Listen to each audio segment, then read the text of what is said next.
देखो, इस वीडियो में हम रास मैकेनिज़्म करते हैं और रास मैकेनिज़्म के अपोजिट में जो हमारे पास एक ANF मैकेनिज़्म है उसको करते हैं। इन दोनों को ही हम एक साथ देख लेते हैं और उसके बाद इनका डिफरेंस भी देख लेंगे। तो सबसे पहले रास मैकेनिज़्म हमारे पास आता क्यों है, हमें इसकी ज़रूरत पड़ती क्यों है, हमें इसको समझना है। सबसे पहले प्रॉब्लम आती है, उसके सॉल्यूशन में रास मैकेनिज़्म है हमारे पास। RAS mechanism is a solution to us. एक तो ये समझ आया हमें कि रास मैकेनिज़्म क्या है, हमारे पास सॉल्यूशन है। और ANF मैकेनिज़्म जो है, this ANF mechanism is opposite to RAS, opposite to RAS. तो जो भी पॉइंट हम रास मैकेनिज़्म के करेंगे उसके अपोजिट सारे पॉइंट्स ANF के होंगे। तो वन बाय वन हम देख लेते हैं इसको। पहले मैं रास की और ANF की फुल फॉर्म भी लिख देता हूँ साथ में। रास stands for rennin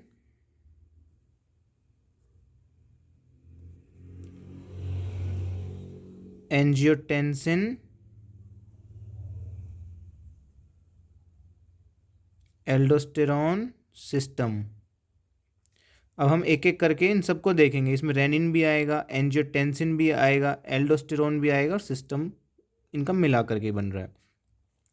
ANF means atrial natriuretic factor. Atrial इसलिए क्योंकि वॉल ऑफ हार्ट से आता है, और कौन सी वॉल से? एट्रिया की वॉल से। तो एट्रियल इसलिए। नाइट्रियूरेटिक क्यों आएगा वो भी हम करेंगे। और अपोजिट है रास मैकेनिज़्म के। अब तक हमने क्या समझा कि देयर इज़ अ रास मैकेनिज़्म जो सॉल्यूशन है। किन प्रॉब्लम्स का सॉल्यूशन है वो देखेंगे हम। फुल फॉर्म क्या है? Renin angiotensin aldosterone system. दूसरा मैकेनिज़्म है ANF mechanism which is opposite to RAS, यानी जो पॉइंट हमें रास में मिलेंगे उसके अपोजिट सारे ANF में है। And atrial natriuretic factor is the full form of ANF। Atrial means heart से संबंधित है, हार्ट की वॉल है एट्रिया, उससे आ रहा है। अब व्हाट आर द प्रॉब्लम्स? हमारे पास प्रॉब्लम्स क्या हैं जिनका सॉल्यूशन में हमारे पास रास मैकेनिज्म है? So we have 5 problems. What are these problems?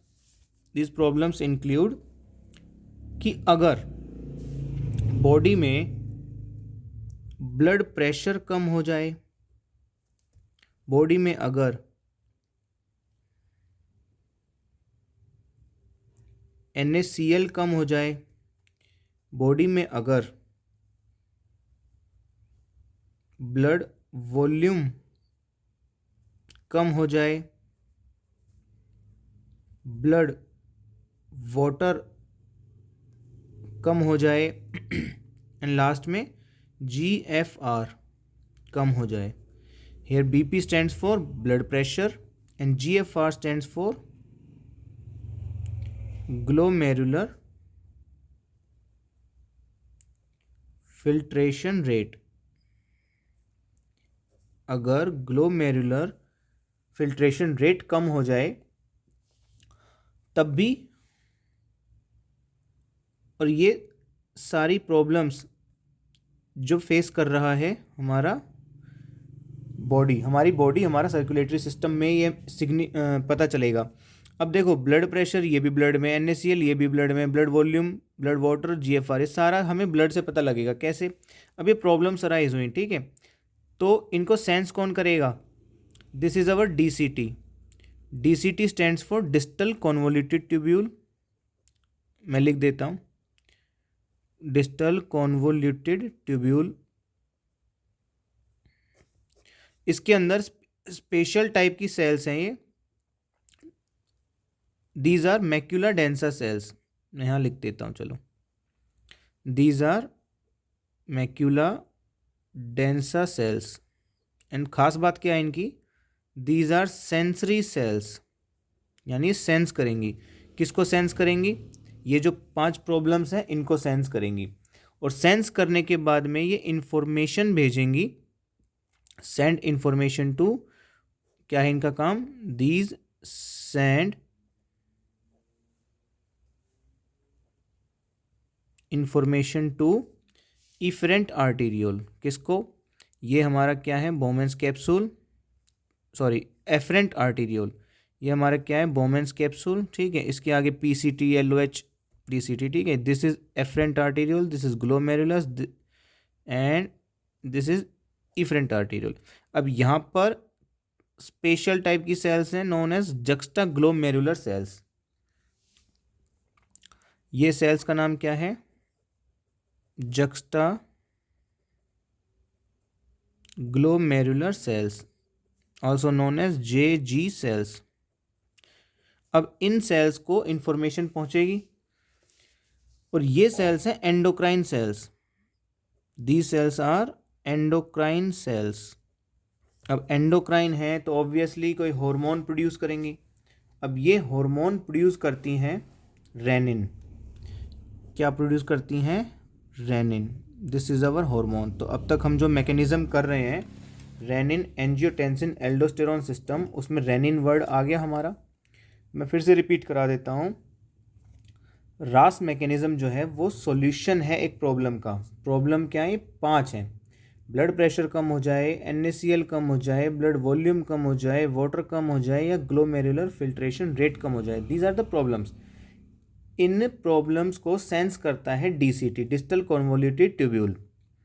उसके अंदर स्पेशल टाइप की सेल्स हैं, sensory cells, macula densa cells. ये सेल्स सेंस करके इंफॉर्मेशन भेजती हैं afferent arteriole. What is this, this is afferent arteriole.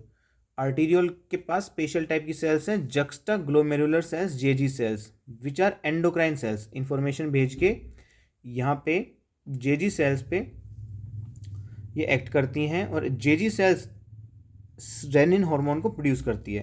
अब हमें देखना ये है कि रेनिन हार्मोन क्या करता है। देखो अब बड़ा इंटरेस्टिंग कंसेप्ट है यहाँ पे कि रेनिन हार्मोन क्या करेगा। देखो मैं यहाँ पे बना देता हूँ, ये हमने ब्लड वेसल बना दी, दिस इज ब्लड वेसल, हम इसको डिनोट कर रहे हैं किससे, ब्लड वेसल से। अब रेनिन क्या करेगा, रेनिन कन्वर्ट करेगा किसको, ये आ रहा है हमारा एंजियोटेंसिनोजन, ठीक, दिस इज द एंजियोटेंसिनोजन। कहाँ से आ रहा है,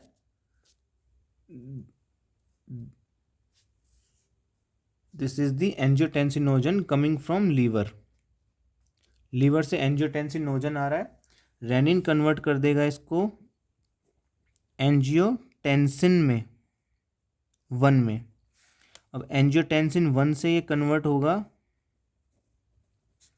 एंजियोटेंसिन 2 में, और कन्वर्ट करने वाले एंजाइम का नाम है angiotensin converting enzyme, and this enzyme is coming from lungs,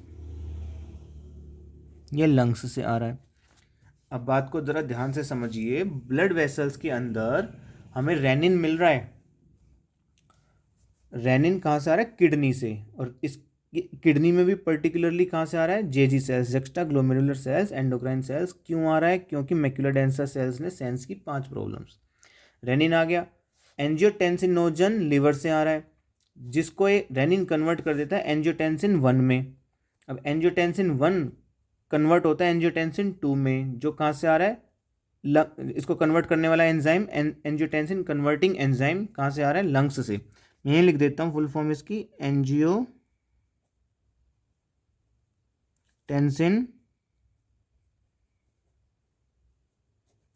converting enzyme, this is the full form of S, and S is coming from lungs. अब एंजियोटेंसिन 2 आ गया हमारे पास। अब इससे आगे एंजियोटेंसिन 3 और एंजियोटेंसिन 4 भी बनते हैं, लेकिन हमारे वो कोई खास सिग्निफिकेंस के नहीं है, 1-2 मिनट उनकी खास हार्डली कोई लाइफ स्पैन होती है। मेन फंक्शन है हमारा एंजियोटेंसिन 2 का। अब एंजियोटेंसिन 2 के 3 काम हैं। Angiotensin 2 performs 3 works mainly. ये 3 काम कौन कौन से करता है? सबसे पहले तो करेगा ये water reabsorption by PCT, proximal convoluted tubule. PCT से क्या करेगा? वाटर रीएब्जॉर्प्शन करेगा। अब खुद सोच के देखो, वाटर रीएब्जॉर्ब करेगा तो हमारी ब्लड वॉल्यूम वापस से नॉर्मल हो जाएगा और ब्लड वाटर भी वापस से नॉर्मल हो जाएगा। तो ब्लड वॉल्यूम बढ़ेगा और ब्लड के अंदर का वाटर भी बढ़ेगा। 5 में से 2 प्रॉब्लम्स हो गई सॉल्व। दूसरा एक करेगा vasoconstriction, vasoconstriction of efferent arteriole, efferent arteriole की vasoconstriction. Vasoconstriction means contraction of blood vessel. तो वो इफरेंट आर्टीरियोल की कॉन्ट्रैक्शन करेगा और कॉन्ट्रैक्शन करने से क्या होगा? GFR बढ़ जाएगा, ग्लोमेरुलर फिल्ट्रेशन रेट बढ़ेगा। तीसरी प्रॉब्लम सॉल्व हो गई। अभी एंजियोटेंसिन 2 जो है ये एड्रिनल ग्लैंड पे भी एक्ट करता है, जा करके एड्रिनल ग्लैंड पर एक्ट करता है और वहाँ से प्रोड्यूस होता है एल्डोस्टेरॉन, और एल्डोस्टेरॉन करता है conditional reabsorption, conditional reabsorption of sodium. अब सोडियम की कंडीशनल रीएब्जॉर्प्शन करी जा रही है तो ऑब्वियस सी बात है NaCl बढ़ेगा और ब्लड प्रेशर भी बढ़ेगा। मीन्स 5 प्रॉब्लम्स थी ये, 1 2 3 4 और 5, ये पांचों प्रॉब्लम्स वापस से न्यूट्रलाइज हो गई। दिस इज द रास मैकेनिज्म। अब बेसिकली देखो ये कर क्या रहा है? 3 काम कर रहा है ना। बेसिकली ये 3 काम कर रहा है रास मैकेनिज्म। वाटर रीएब्जॉर्प्शन, इससे ये हो रहा है, ब्लड वॉल्यूम बढ़ रहा है। वाजो कॉन्स्ट्रिक्शन, GFR बढ़ रहा है। Conditional reabsorption of sodium, NaCl बढ़ रहा है। तो ये 6 पॉइंट हमारे रास मैकेनिज्म के हो गए।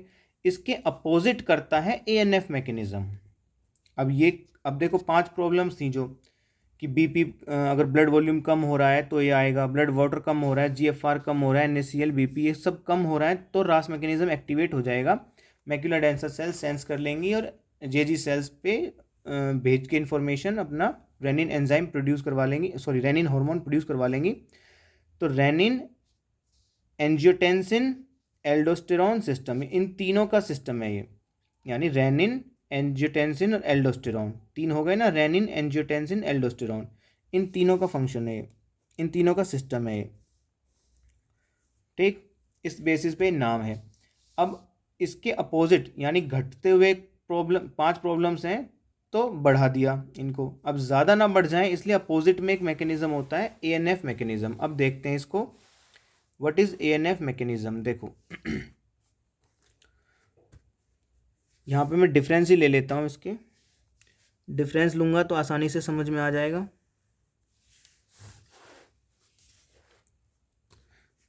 देखो पहले मैं यहाँ रास लिख रहा हूँ, ठीक है।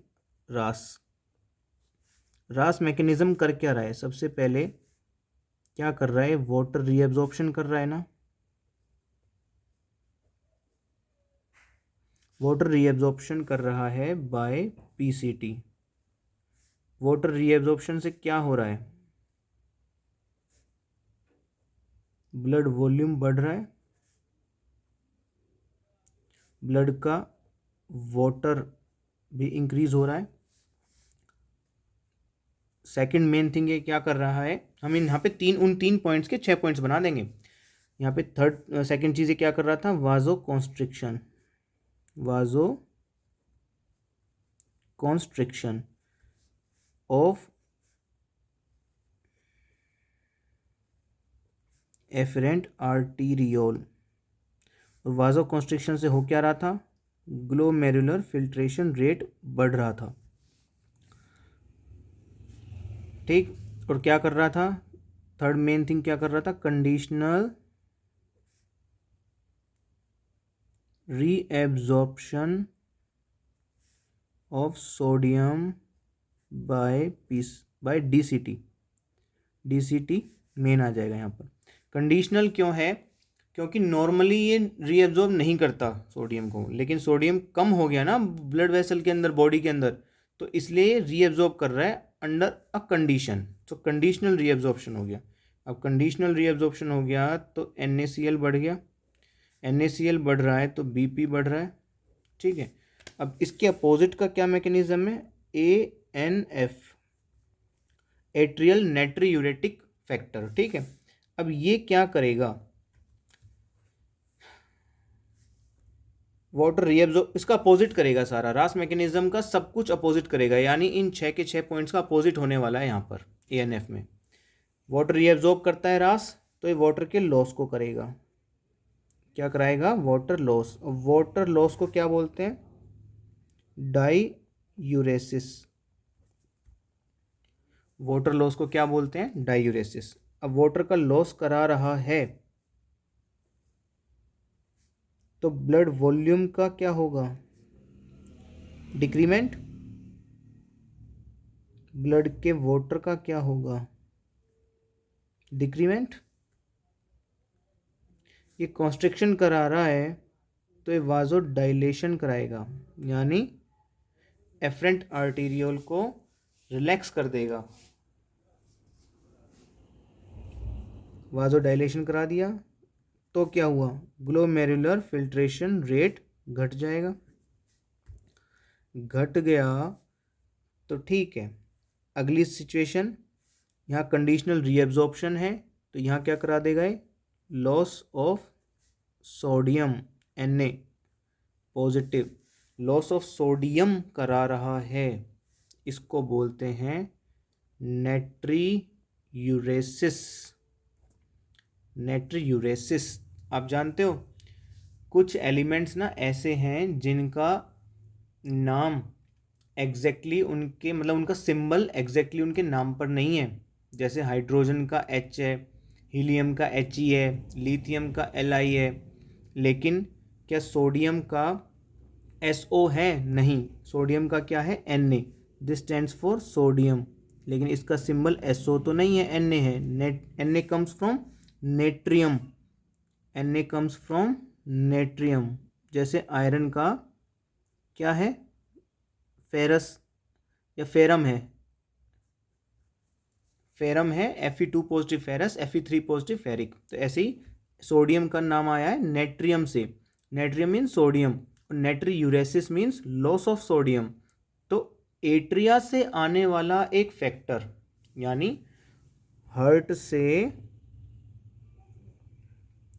हार्ट के एट्रिया से आने वाला एक फैक्टर जो नाइट्रियूरेसिस करा रहा है, यानी लॉस ऑफ सोडियम करा रहा है, उसका नाम है एट्रियल नाइट्रियूरेटिक फैक्टर।